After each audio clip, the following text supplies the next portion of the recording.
The .NET Core podcast is supported by our listeners who have become patrons. To see a full list of the patrons, or to join them, head over to .NETCore.show/patrons. This episode of the .NET Core podcast is proud to be part of the 3rd annual C# event, which is an event happening throughout December 2019. Throughout December, 50 incredibly high-quality posts of top-tier content are shared via the hashtag csadvent. To find out more, go to the 3rd annual C# Advent blog post on crosscuttingconcerns.com or check the show notes for a link.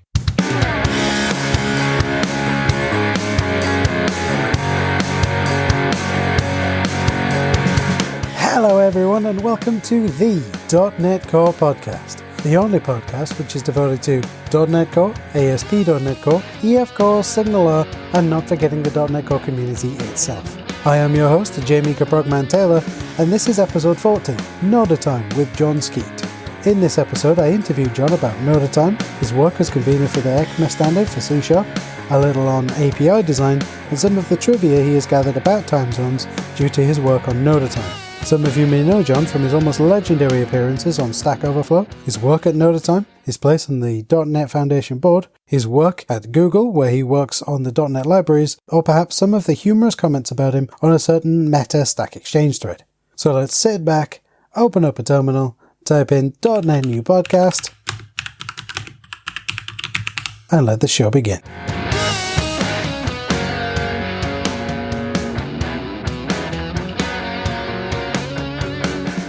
So the first thing I'd like to say, Jon, is thank you ever so much for taking some time out of your Monday evening. My pleasure. It's always a great pleasure talking to anyone in the .NET space. And if you don't mind me saying, you're a bit of a celebrity. And it's a great pleasure to be talking to you. It's my pleasure. It's a very weird situation being this sort of weird micro-celebrity that if you're not within development, you've never heard of me at all. My wife is a children's author, so far, far more people have heard of Holly.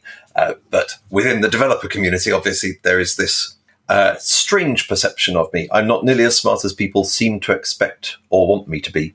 But hey, it gets me on podcasts, it gets me to conferences and things, so I will take advantage of that while I can. I don't blame you at all. So I was wondering if you could maybe introduce yourself to the listeners. I know that there's going to be very few people who have maybe heard of you and don't know who you are, but I was wondering, could you maybe give us a couple of minutes? Sure. So my name's Jon Skeet. I work for Google out of the London office, although I spend most of my time where I am right now, which is in my shed at the end of my garden, which is a lovely home office. And I currently work on the Google Cloud client libraries for .NET, which is fantastic. I've been doing that for 3 or 4 years now, which means I get to work for Google, which I love doing, and I've been at Google for 11 years. But I still get to work with .NET and C#, which are my passions in terms of technology. So it's the best of both worlds, and I love working in developer relations, which is sort of the area that I'm in, because it means that my customers are other developers. So I care about the same things that my customers already care about, which is a great position to be in. So that's work. For fun, I write the NodaTime date and time library. I dabble in all kinds of things. I'm a hobbyist in terms of the C# language design. So I'm proud to be the convener of the ECMA Standardization Committee, which a couple of years ago standardized C# 5. So we're now, given that C# 8 has now come out, we're a little bit behind, but we're basically working on tooling and things to take things forward for future versions. So that's C#. I'm a committed Christian and Methodist local preacher. I have a family, so I have a wife and 3 children, or rather, I am married to a lovely woman. I hate that I have a wife. It sounds so ownershipy. But I am the husband of a wonderful woman called Holly. I thoroughly enjoy musicals and other shows. It feels like I must be missing something. Oh, and Stack Overflow is probably where people have heard of me. So I'm a big contributor on Stack Overflow, and I have a book on C# called C# In Depth, which is currently in its 4th edition, and I should really get started on the 5th edition soon.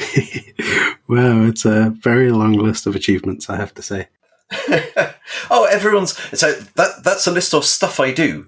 And I would challenge each of your listeners, if you're thinking, wow, how does Jon get it all done? Because people ask me this. It's like, I don't do any more than other people. It's all visible. So, stop what you're doing now, pause the playback, and think of all the things that, if you were to give a reasonably exhaustive list of stuff you do in your life, I'm sure all the listeners would have just as long a list. So it's not achievements really, it's just stuff I do. Fair enough. I like that.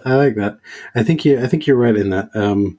There's a reason why a lot of people in the technology space, people like Scott Hanselman and yourself, create projects for people to use, or create blog posts, go on podcasts, video streams, go to talks and things. It's to spread that knowledge, isn't it? I guess to give back, to say, hey, I created this thing, and here are the good parts and here are the bad parts. Here's where it got difficult, and here's what was easy. And to basically have fun. So one thing I didn't mention just now is, as of July, I started learning the drums.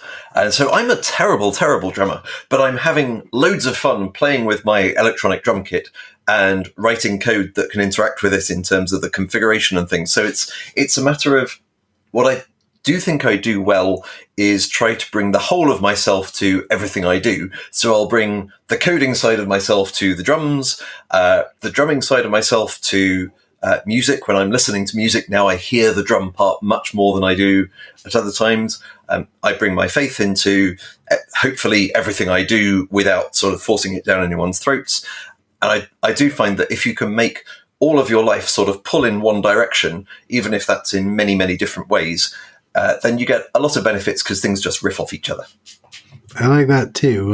It wasn't that long ago that I interviewed a man called Thomas Betts, who's a fantastic engineer, and he said along the lines of, study something that is outside of your comfort zone, and you can then bring that knowledge, that information, that experience into your regular practice of whatever it is that you do. Absolutely. Yeah, and the example he gave was studying the liberal arts. So go and study something that is nothing to do with engineering, and when you come back to your engineering job, you'll see that your understanding of how the way that you and your team do things is sort of the way that you as a collective do things is like that because of a set of very specific reasons. And maybe you can bring the ideas and the experience you have from looking at something from a different perspective into that team, and maybe change the way that everything works. And that's one specific aspect of the liberal arts. I would encourage everyone to do some aspect, particularly if you're relatively young and you're choosing majors and minors at university, whatever it is. Don't go so tech focused that you lose love of the written word and love of communication, because I tend to view the difficult bits of software engineering tend to be communication. So how do you communicate requirements precisely, but not too dogmatically? How do you communicate? When you write code, you're communicating to the computer and to whoever's reading the code later on. When you're talking in meetings or writing emails to your colleagues, all of these things are communication. And that's actually a much bigger part of a reasonably senior software engineer's job than writing for loops, etc. The logic part, don't get me wrong, it's still very, very important. But if you can communicate when you're having trouble and when you do know things and you're trying to mentor someone else, the communication is much more important than, do I know a particular API? Absolutely. I'll agree with you 100% on that. And I think I'll lean on your blog posts on how to ask a question for proof of that. Good. Sounds good to me. Excellent. I definitely agree with you on communication being a very important part of the work that I suppose anybody does. And one of the things that I did at university was I studied a Japanese language for a bunch of reasons, but one of them was it is so different from English language that it gave me the, that third-person perspective on the language that I use every day, understanding, right. Oh, I get it, that's a verb, that's an adjective, and if I mix them up, somebody doesn't know what I'm talking about, which is which, And you get to see how the language that you can use to express yourself affects what you do express. It's to give a very concrete technical example, in Java and C#, reasonably similar languages. They both have virtual methods and non-virtual methods, but in Java, methods are virtual by default, and in C# they're non-virtual by default. And people tend to go with the defaults. So you can see how the language they're using, despite having the same capabilities in that particular example, changes what you express and what you bother to bring out.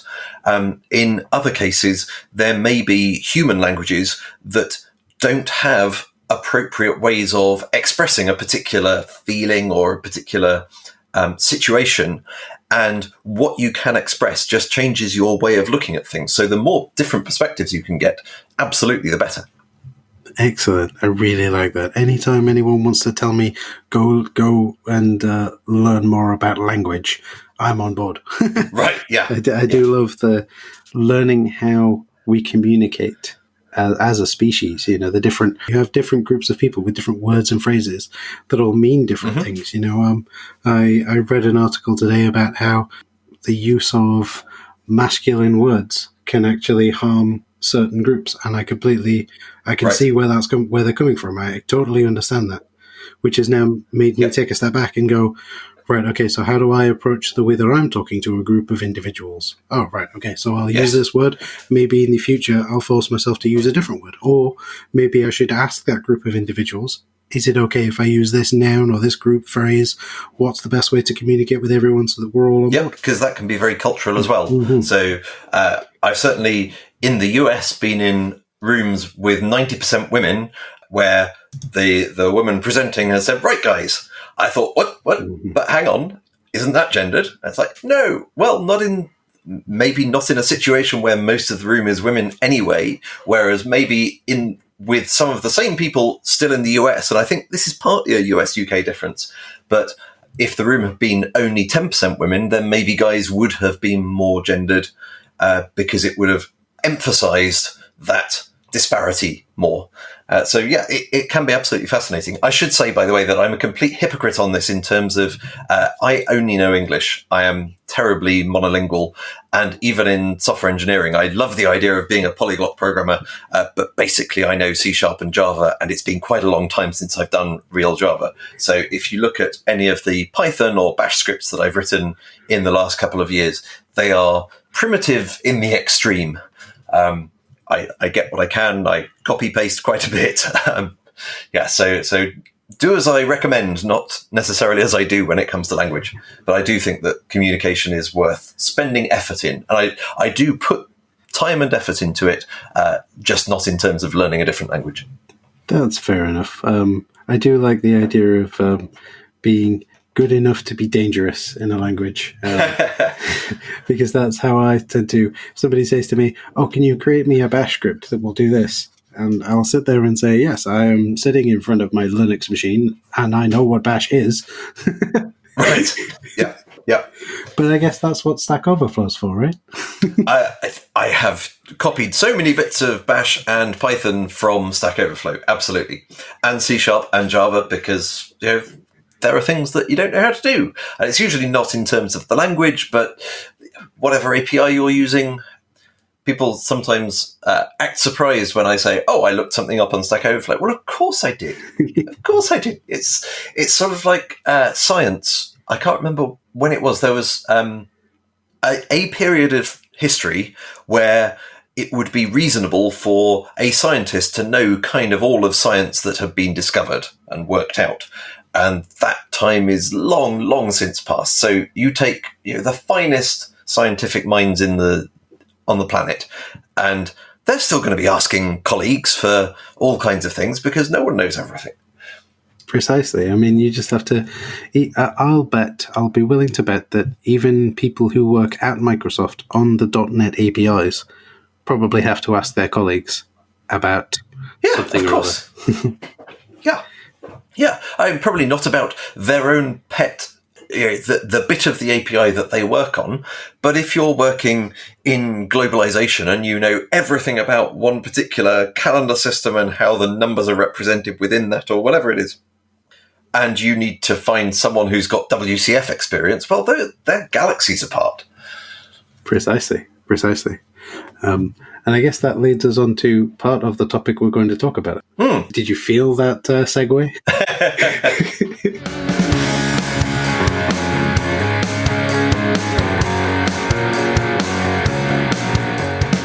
You mentioned NodaTime earlier on. Yeah. And I've done a bit of investigation. I'm just thinking, without sounding confrontational, why would I use NodaTime in place of, say, system.datetime? Right, so it's probably worth going into the history of this. Back when Stack Overflow was relatively young, and I can't remember the exact date, but I can find it because I wrote a blog post about it shortly afterwards. There were Stack Overflow conferences around the world, and I spoke at a London one.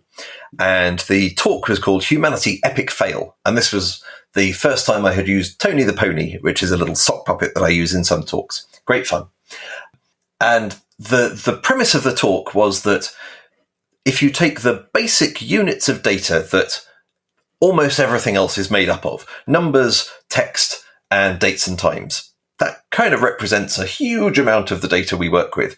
And humanity, whether it's people entirely outside computing or architects of how we represent dates and text and numbers and things, or your lowly engineer who's trying to work with this mess, we all mess it up. And we have made things worse and worse and worse. And frankly, it's a wonder that the software ever works at all sometimes. So as part of that, mostly light-hearted talk, but with a few, hopefully, grains of truth in there. As part of that, I was saying you need to use the right tool for the job. So if you're in Java, then you should absolutely not use Java util date and Java util calendar because they are terrible. Instead, use NodaTime. That was before the java.time API. And I said, and if you're using .NET, well, you're kind of scuppered. There's no equivalent of NodaTime. And I went away from the conference and thought, I sort of don't want to do this, but I feel having identified the problem, I really need to address it. So basically, date and time are far harder, far more complex than the system.datetime and even system.datetime offset types make it out to be. Partly because there's a sort of effort within a lot of software to spot patterns, well, this thing over here looks like that thing over there, so I will combine them in a common type. And in many cases, that's a good thing to do, but in other cases, it hides fairly important differences. And that's the case for date time. So in .NET, you've got sort of date time offset, time span, time zone info, and that's kind of it. Whereas in NodaTime, we say, do you know what? There are lots of different things. A date is different from a date and time. So currently, it's the 14th of October, 2019, and that's a date, and it's in the Gregorian calendar system. And the local time, as I'm talking to you, is 9:21 on the 14th of October, 2019. And the local time part of that is just 9:21 p.m. And so we've already identified various different things. So in NodaTime, just to list off the top of my head some of the types that we have local date time, zone date time, offset date time, instant, duration, period, time zone, date time zone, and various providers, calendar systems, etc. And the point is, there's a lot to learn there. And that's a good thing because you need to be aware of what the data you're working with might be and then work out what it is and make the right decision. So some API designers take an approach of don't make me think, don't make the user think, make it all so obvious that you just do the right thing. And that's great, and I try to apply it within NodaTime. I try to make it hard to do the wrong thing, and I'll give an example of that later. But sometimes you need to make the user think. I don't know if you've got a piece of data saying 9:22 p.m. 2019, 14th of October. Well, is that 9:22 p.m. UTC? Is it 9:22 p.m. in some specified time zone? Is it 9:22 p.m. in some arbitrary time zone that we don't really need to record because it's not part of the data we're interested in at the moment? Do we have an offset? I'm not sure whether I even mentioned offset date time. So there are all kinds of choices. And I think when an API can't make the right choice automatically and reliably, then it should force the developer to make the choice. So there's a steep learning curve in NodaTime. You're suddenly faced with this barrage of types, and you need to look at the information in your program and say, well, which of these umpteen different types am I meant to use? And hopefully that's where the documentation comes in and makes it a bit easier to understand. But you are forced to think. And then, hopefully, once you've made your choice, then the second half of my job, as well as making you choose where you have to make choices, is make those choices really easy to express. So once you do know what you're trying to achieve in NodaTime, hopefully we make it really easy to achieve that and to not go wrong. I mentioned earlier on that you try to avoid people doing the wrong thing. One thing I've seen several people do is called datetime.add. So if you say you take now and you want to add 5 minutes to it, you could declare a variable, datetime now equals datetime.now, and then now.add minutes 5. And you look at that code and that sounds okay, doesn't it? Well, until you know that datetime is a value type and all the add methods return a new value. But if you just read the code, it sounds okay. The equivalent code in NodaTime would be local datetime now equals, and then you'd probably use a zoned clock. I won't go into the clock aspect, but it tries to encourage you to write testable code. So we get local datetime.now, and then if you write now dot, then IntelliSense will suggest, well, there's no add method, but there is a plus method. And if you do, I can't remember offhand whether there is a plus minutes, but assuming there is, if not, there are multiple other ways you could do it. If you do now dot plus minutes 5 and have that as a statement in its own right, it sounds kind of wrong because plus is something you do to get a result. You wouldn't write 5 plus 2 and just do nothing with it. You need to assign it back to something. So we're trying to make wrong code look wrong. And even if it's just as subtle as, well, what method name do you give? Don't make a method name that sounds like it modifies a value if actually it just returns a new value. So in general, NodaTime tries to force you to make the right decisions with date and time. It also has somewhat side benefits that are actually some of the reasons that people do like to use it. So the Windows time zone database is quite different from the IANA or TZ data time zone database that kind of the rest of the world outside Windows uses. So the time zone that I'm in, I would normally refer to as Europe/London. And that's a time zone identifier, and Linux systems or Unix systems all over the world will know what that is. And it can be really annoying if you can't get at that from Windows, because Windows only knows it as British Standard Time or whatever it would say. So NodaTime allows you to use the IANA time zone database. We also allow you to use the data. We publish the data from the time zone database in a NodaTime specific, nicely compressed format. So when the time zone data is updated, which happens several times a year, we can publish a new file onto the website. We do publish a new NuGet package as well. So if you just keep your NuGet references up to date, you will get the right data. But equally, you could have something on a device where you can't change the code easily, but you can make network calls. So if you have your application polling nodatime.org/tzdb/latest.txt, that will give you the URL that you can use to fetch the latest data. And it's a fairly horrible way of polling it to just return a URL. I'm not using e-tags or anything that would probably be nicer. This was a fairly quick and dirty, but quite effective way of doing it. You can then download the latest data and load that into NodaTime, even within the same process. And you've got a new date time zone provider. And you probably, if your application does that automatically, you may well be getting the latest time zone data before 99% of the applications on the planet. Because normally, most of the time, operating systems have time zone data, and they're only updated when the operating system updates. And many date and time APIs don't let you load from specific data sources.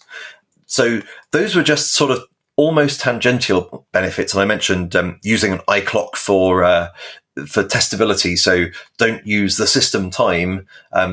Inject that. The idea of a service that provides the system time, inject that as you would any other dependency, and then it's really easy to fake out and say, well, I wonder what would happen if my code is running at the time when there's a time zone transition at the end of autumn or whatever it is. You can really easily test that. Whereas if you've got a hard-coded system.datetime.utc now or just datetime.now, it's much harder to test that. So those were somewhat tangential benefits, but it was mostly around allowing you to express the data that your application uses in a really, really clear way, so that if your code only has a date and only wants a date, then don't let me find the seconds and the minutes and the hours, because they're irrelevant. They're completely meaningless. Likewise, if I only want a time of day, well, don't make me express that as a time span, which is sort of a duration of time, and it's just a bit wrong.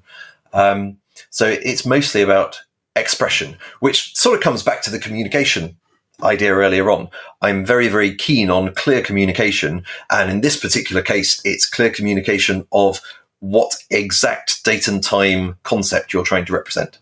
Sorry, that was a very long answer. No, I like it. It's a very comprehensive answer, is how I'll put it.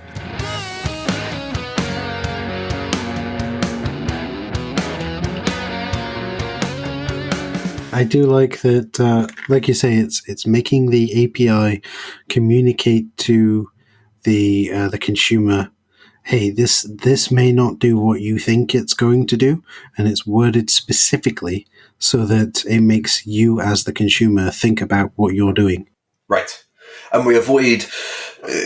another example of where we force you to make a choice is you can take a local date time. So it's now 9:30 p.m. And as I mentioned, that's in the Europe-London time zone. So we're currently 1 hour ahead of UTC. And you may want to convert from a zoned date time, which is a local date and time in a particular time zone. Sorry, from a local date time, which is a local date and time without a particular time zone, and say, right, well, when did that occur? When did that local date time happen on the timeline as an instant? And most APIs that I've seen will just let you convert. And if you're lucky, they'll document what happens if the local date and time that you're converting is either skipped or ambiguous. And to go into what that means, in spring, we in the UK skip forward from 1 o'clock in the morning to 2 o'clock in the morning. So on that day, 1:30 in the morning doesn't exist.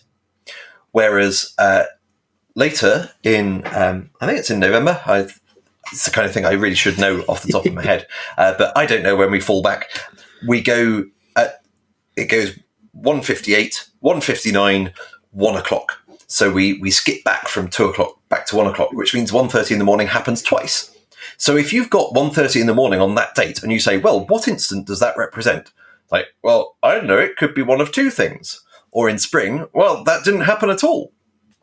So we force you to decide, well, do you want to sort of do it in a lenient way? So if there are two choices, just take the later one. If there are no choices at all, then take that point an hour later or whatever it is. I can't even remember the rules of what the lenient time zone resolver does, but it's all clearly and very precisely documented. Or you can be strict and say, well, if it doesn't map to exactly one thing, just go bang. Or you can express the whole thing in terms of this zone date time resolver that knows how to, for the vast majority of things where there's only one thing, it doesn't need to consult any custom code, but you can say, well, if it's ambiguous, then I will do this. If it's skipped, then I will do that. And you can provide your own delegates to do whatever you want. So maybe if it's skipped, you go on to the whole next day or whatever it is. But you can't, there's no just default. You have to choose which of those things you're going to do, because otherwise you're making code that will run fine except for 2 hours per year. Now, what are the chances of you picking up on those 2 hours per year in testing? Almost none. What are the chances of your application being used during those 2 hours per year? Well, that entirely depends on the application. If it's some accounting software, then maybe you're fine. In other cases, you definitely wouldn't be. And so you may find that you've got a bug that you weren't aware of for sort of 10 years, and then something terrible happens, and you've no idea why it's wrong, and it's a choice that you weren't asked to make and you should have been. I like that. It reminds me, the description there of this 1 in 10 year bug reminds me of, there was, I believe it was a bug with Open Office, where on specific, I think it's under a very specific set of circumstances, on a Tuesday afternoon at 3 p.m, no one could print anything because of something to do with date times. I remember one of my first date and time bugs. I don't know whether it was in code that I was writing or something else, but the program would crash every Wednesday, and it turns out it's because the name Wednesday is longer than all of the other days of the week, and so there was a buffer overrun. Yeah, you can get weird things. Yeah. So that's date and time and localization at the same time. Mm-hmm. So I guess then to be able to create NodaTime, you had to go and learn a lot about time zones and dates and things like this. So I started off, it ended up a little bit like the broom that you say, yes, I'm using the same broom that I've been using for 10 years. I've replaced the handle 5 times and replaced the head 6 times, but it's still the same broom. I started with the NodaTime API, and I thought, right, how far will I get just porting NodaTime? And I said, okay, well, I'll start with the engine, keep the engine the same, but this is when I say engine, I mean the bits of code that do all the complex calendrical computations. The simplest example being, is this year a leap year? But there are really complex things, particularly for some of the different calendars. So I started thinking, okay, well, I'll port all of that code and make it internal, because a lot of NodaTime was almost everything was a public type. And I thought, I really don't want people messing with this too much. So I made lots of things internal and sort of redesigned the public API, partly because in Java you don't have structs, whereas we obviously do in C#, and they're a good fit for many date and time things. And that changed the class hierarchy in NodaTime is very, very deep. So by the time you get to local date, that's about 8 levels down, possibly exaggerating a little. So I had to redesign a bit, and there are a few things that it handled nulls as a sort of, oh, well, I'll just use the system default time zone then. I thought, no, I want to be a bit stricter than this. So I redesigned the public API while keeping the engine internal. And then, I think in something like the 1.2 time frame, I completely changed out the engine. I thought, well, now I know what I'm doing a bit, because I did a lot of the initial work without understanding the code at all. I really didn't know much about date and time. I was just porting in a fairly rote fashion. But by the end of this, I knew kind of what I was doing. And so I thought, well, I wonder whether I can make things significantly simpler and more efficient if I rewrite the engine. And so I did that, and it worked really well. And then I rewrote the internal data structures, so not just the computations, but how you store things. I used to store almost everything as time from the Unix epoch. So originally that was Windows ticks since the Unix epoch.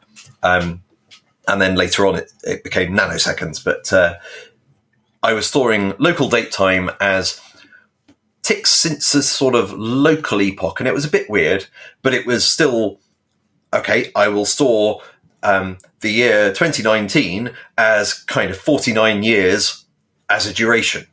And that made a lot of the computations really, really painful, because what do you typically ask dates and times? You ask, well, what's the year? What's the month? What's the day? What's the hour? What's the minute? And what's the second? If you're formatting a date and time, you've got to ask for those 6 things and maybe the sort of fraction of a second. And for each of those things, certainly the year, month, and date, I was finding I was doing a load of different computation. So I thought, well, what about if we just stored the year as a few bits in an integer, and the month as a few bits in an integer, and the day as a few bits?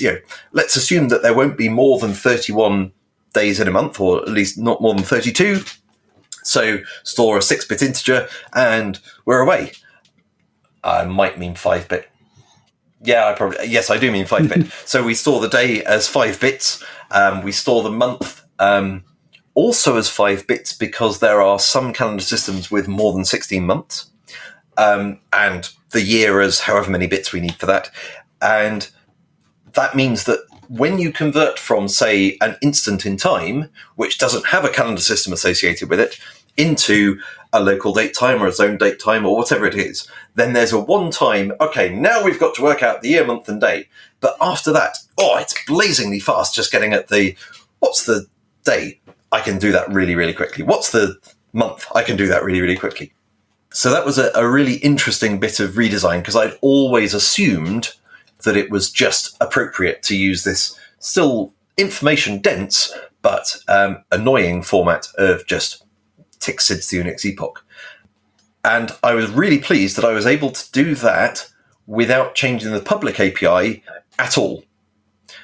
So that was, I think, between 1.3 and 1.4, or possibly 1.2 and 1.3. And it was a great example for me. If people ask about encapsulation and information hiding, that's a really good example for me. And do you want public fields? No, absolutely not. If the field had been public, I could not have made that change.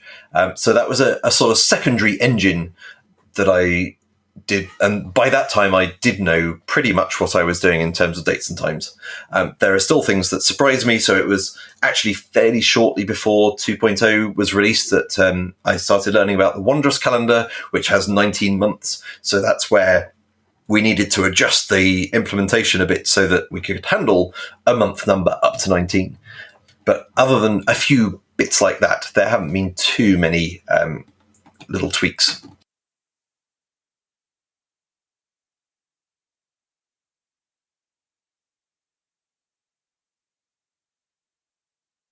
I think it goes back, I guess, to looking outside of our comfort zones, because, like you say, most of the time we're creating, our business line, enterprise line apps are, for want of a better phrase, forms over data, and you're assuming that the data is correct in whatever format you're receiving it. But what if your company does business with another company who are in a completely different time zone using a different calendar? Yeah. And you need to think, what do you want to store? And in particular, there's this sort of silver bullet that people say, right, well, just store UTC in the database and everything will be fine. Well, that's sometimes good advice. If you're storing past events, that's usually, not always, but that's usually fine. You might want to store the time zone in which the event was recorded as well, in case you need to know that. But that's usually fine. But if you're storing future events, then recording UTC may be entirely the wrong thing to do. And I've got a blog post that goes into much more detail, so I assume we can link that in the show notes. But knowing that time zone rules do change over time. So the European Union, we think, is going to stop observing daylight saving time sometime in the next few years. So if you're trying to plan an event that's in 3 years' time, and you say, I know I will convert 9 a.m. in Paris into the UTC instant that it will be at 9 o'clock in Paris, and then you turn up at that UTC instant in 3 years' time, you may well find that it's 10 o'clock or 8 o'clock, because things aren't quite as you thought they would be. You made a guess based on the current time zone rules, and those may not be in place in 3 years' time. So it's really about thinking quite deeply about what data are you really, really, really trying to express? What's the user told you? If you are throwing away any of the information that the user told you, are you sure you want to throw it away? And you need to be aware of when you are throwing things away versus when you aren't. So many people would assume that converting to UTC is not throwing away any information. But if what's really important is the time that the user entered, then just be aware that you're using time zone rules that can change over time. Yes, exactly. I remember watching a wonderful video by Tom Scott where he talks about the difficulty of time zones and calendars. Mm-hmm. I've got a link in my notes for the conversation, so we'll put that in the show notes. But it's a wonderful. It's a great video. I'll confess my bit of geekiness in that was watching, and I think he says, and then you've got time zones like Nepal that's 5 hours and 15 minutes from UTC. I was screaming at the video saying, no, it's 5 hours and 45 minutes. this time zone trivia that I happen to know. But no, it's a great video. It really that is. One mistake aside. It really is. And then I remember reading about, is it Fiji or one of those islands that are on the international dateline, and how the mayor or whatever decided that today we are on this side of the international dateline, whereas tomorrow when you wake up, it is 2 days hence because we've moved over the international timeline. Yes. So in NodaTime, we do account for that we have an idea of a local date, which is just a date, and you can say, right, give me that in a particular time zone at the start of the day. We don't say at midnight because it might not be midnight. Like Brazil changes when it does the spring forward, it would go 11:58, 11:59, 1 o'clock in the morning. So there's no midnight in that day. So we have date time, local date dot at start of day, and you pass in a time zone. But for Samoa, if you pass in the day that was skipped, it will say, no, that day didn't exist. There's no start of that day at all. It was skipped entirely.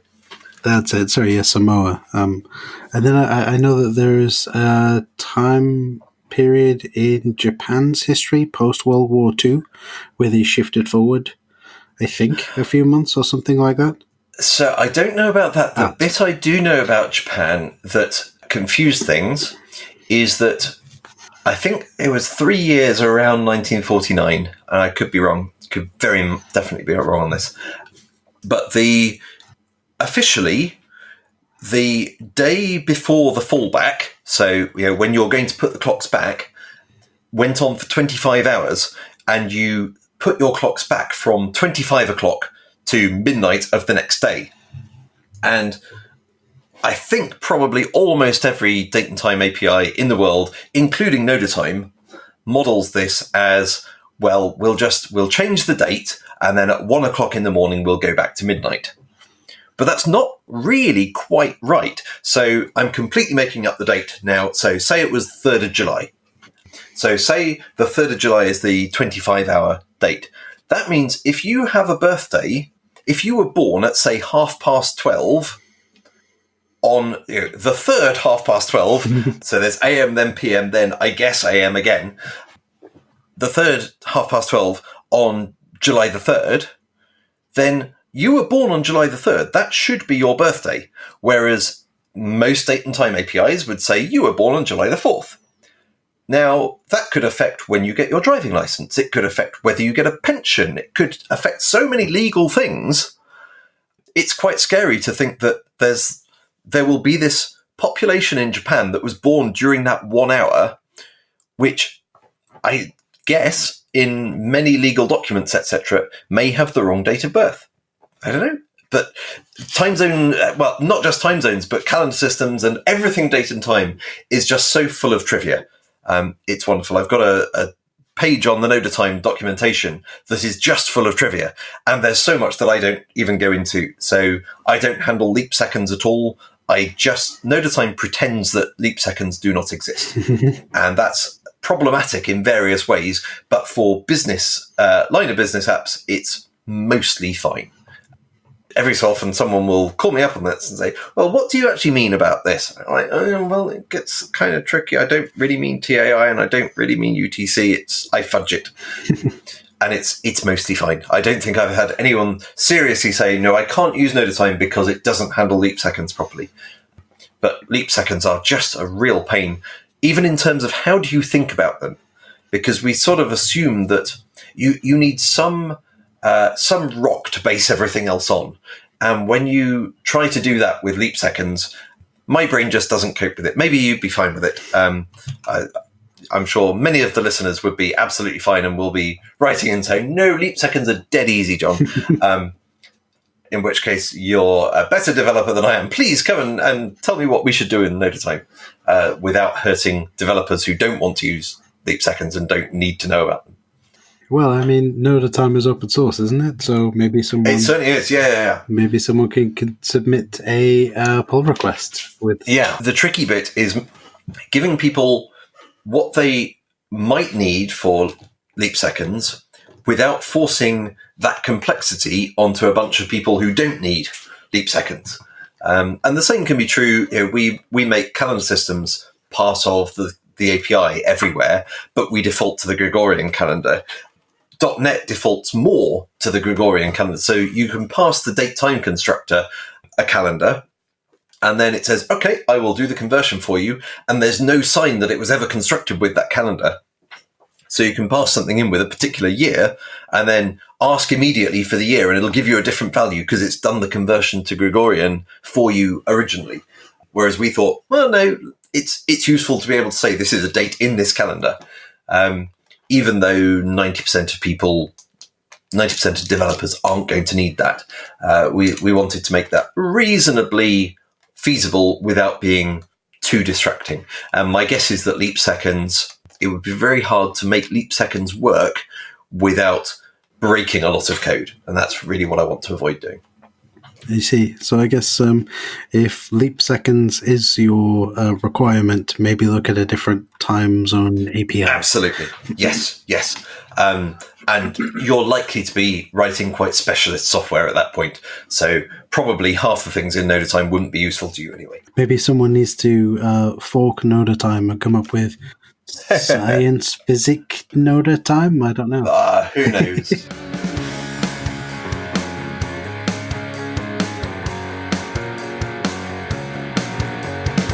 So I wonder if I can ask you a few questions about your role with ECMA and C#.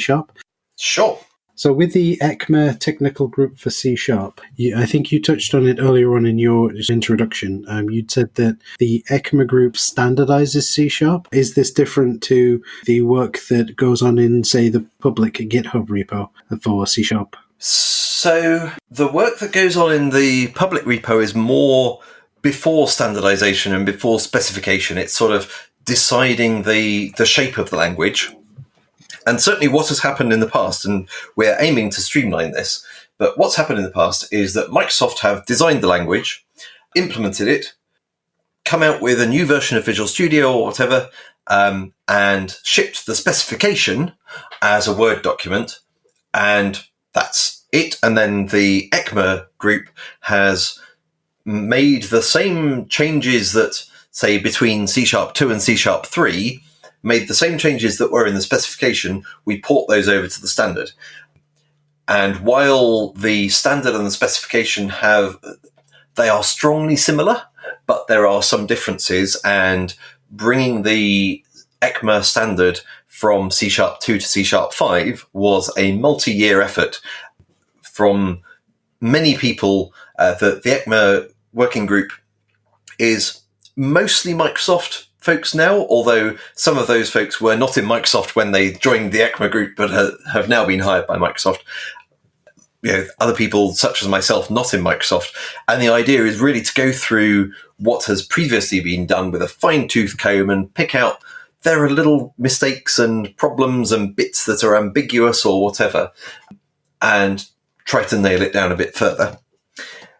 Eventually, we would like more of a sort of open sourcey feel to things where the standard is the one and only document, and in an ideal world, any proposed features would be in the form of, well, here's a patch to the standard, and I'm obviously with a lot of design work beforehand and community input, because the process of writing standard appropriate language that has to be really, really precise and cover every example, every possible nook and cranny, that's not how you want to originally come up with features. You want to get sort of what's the 90% case, and then we'll focus on the other bits slightly later and make sure they all fit in.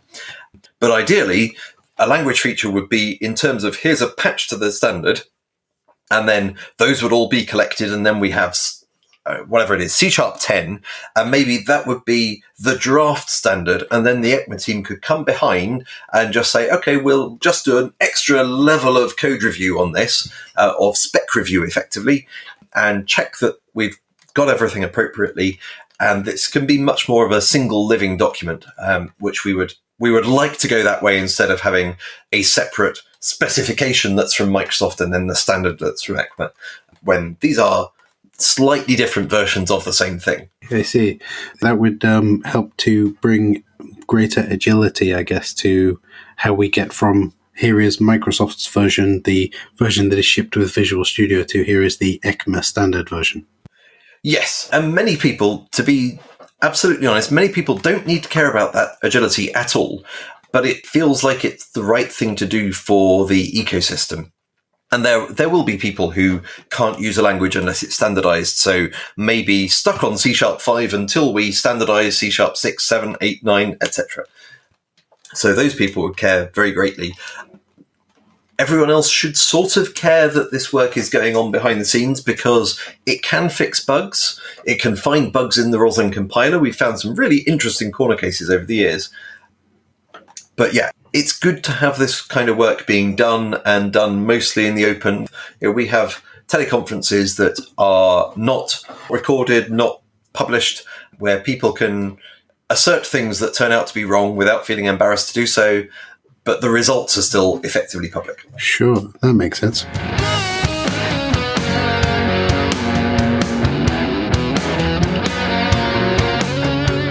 One of the books that I come back to, and it's several times a year, is the version of C# in depth that I have. I have had several versions of it over the years and lent them out to slightly more junior developers than I, and never got them back, right. Which I suppose helps them but doesn't help you. Oh, no, if you're replacing it with another copy for yourself, then it's all helping me. It genuinely is a book that I come back to several times a year, and every time that I come back to it, there is something new in there, because obviously there's only so much information that we can take in at once. Absolutely. And also, I'm an auditory learner, so I would have to have someone read the spec to me, which is perhaps something we can come back to another time, of when you read the spec. Right.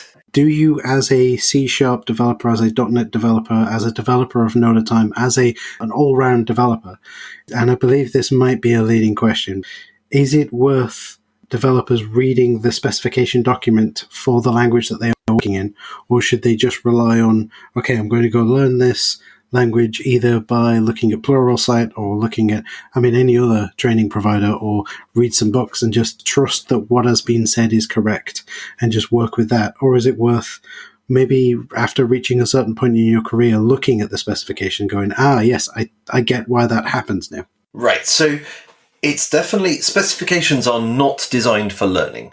That's the first thing to say. You don't generally learn a language by reading the spec, because it's usually presented in a way that makes it feasible to find things as a reference and make sure that things are exhaustive, so that if you're writing a compiler, etc., you can do the right thing. But I think it is important that you know where to find the specification, and it's worth dipping into it. So next time you have some question about, well, what does this do in C#? Then maybe, reach for C# in depth, or Essential C# or C# in a nutshell. There are lots of good books available. But also make a conscious decision. I will check that I know how to find that in the specification. And it's an acquired skill. It takes a while to get used to the spec terminology, which I try to follow in C# in depth to sort of make it easier to get into the spec if you want to. But finding your way around it can be a bit daunting to start with. But if you just do it occasionally when your job doesn't depend on it, if you see what I mean, then one day you may find that you really, really need to get the answer to that now, and by now I mean sort of in the next half hour, because sometimes it can easily take half an hour to find the answer to a particularly tricky question, particularly if there's overload resolution and generic type inference going on and all kinds of things. If you've already looked at the spec and you're kind of familiar with how it's structured and how things tend to be explained, then you'll be in a much better position to have a look. So yeah, definitely whatever language you're looking at, check that there is a specification, and then dip into it when you can. Okay. I do remember the date when I found the C# spec loaded into my Visual Studio 2008, I think. And I just like, oh, what's this? Oh, wow, a whole Word document. These are a bunch of words I don't understand. Yeah. It's worth having a look if you want to, as it were, sort of level up a little bit. Dip in and dip out to see what things you can understand, I guess. Yes, absolutely. It gives readers a chance to go, oh, I wonder what this word means. Which one is it? It's not, what's the word? It's not idempotent. It's the, oh dear, it's to do with parameter. Invariance, contravariance and covariance and generic variance in general. Yes. That's the one, yep. It takes you out of the unknown unknowns into, I guess, known unknowns. You don't know what it means, but you know that it exists. Yes. And there are some bits of spec terminology that you never need, really, outside the spec. So some of the definitions around generics are really for the sake of the spec itself, not in terms of variance, but some of the open constructed types, etc.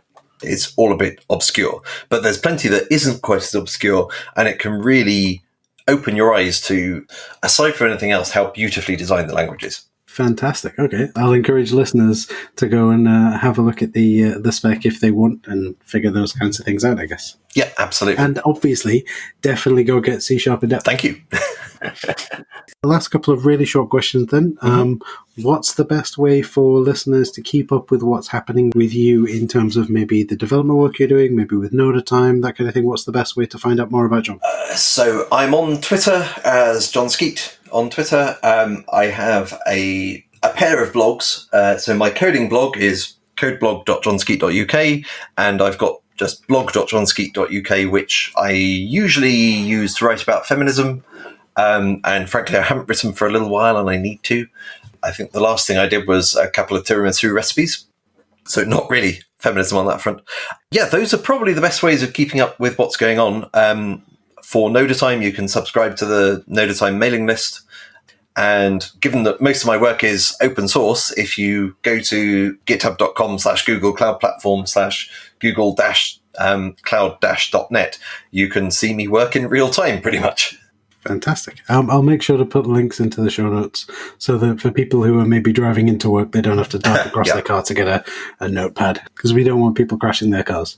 Okay, that's essentially all of the questions that I have, Jon. Thank you ever so much for being on the show. We've gone a little bit over time, which I feel is a little bit relevant. But thank you ever so much for sticking around, Jon. And if it's okay with you, I'd like to ask in the future, when you have some more time, maybe we can come back on, talk a little bit more about C#, yes, a little bit about the sort of diversity and inclusivity, if there's any advice you can give on that, because that is a very, I think I said to you before we started the interview, it's a very spiky and scary subject, and it's a very important subject. I think perhaps it shouldn't have to be a scary one, but right. Like I was saying to you earlier on, when planning this out, I was worried about, have I said something in my notes that I sent across to you that is, would it be considered a bad subject to talk about or something? And No, definitely. We should absolutely talk about it. Yeah. Definitely. It's a conversation that needs to happen, I think. Yeah. In all walks of life, But we'll leave that perhaps for another time. Indeed. But yes, thank you very much, Jon. It's been an absolute pleasure talking to you. Thank you. My pleasure too. That was my interview with Jon Skeet. Be sure to check the show notes for a bunch of links to some of the stuff we covered and a full transcription of the interview. The show notes, as always, can be found at .netcore.show. And don't forget to spread the word. Leave me a rating or review on your podcatcher of choice, and to come back next time for more .NET Core goodness. I'll see you again real soon. See you later, folks.